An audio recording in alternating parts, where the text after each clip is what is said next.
I'm Anna with Henrico Recreation and Parks Department, and we are celebrating watermelons this month.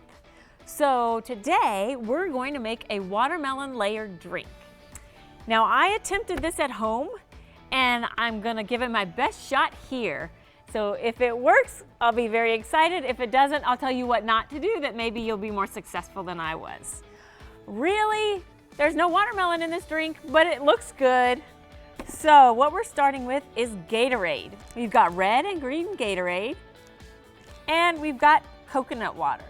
And when I did this at home, I used cubes of ice, and I think that made a big difference. It was recommended to use crushed ice or the little pebble ice, and I think that's what you really need in order to create like a filter, so when the drinks settle, they're filtered through rather than a waterfall, and then they mixed up very quickly.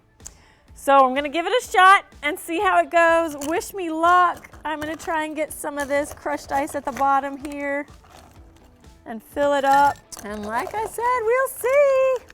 We'll see. All right, so I've got my crushed ice. Wish me luck. I'm gonna pour the green first. I'm gonna pour it to the side so it can go straight to the bottom. Oops, I poured a little more than I probably want. Now I'm just gonna pour the coconut water over the ice so it acts as a filter and kind of layers. I'll do it a little bit. This might be it. Oh, I'm gonna be so excited if it works. Oh, it did! Yay! So there we go. There's your watermelon layer drink. Enjoy.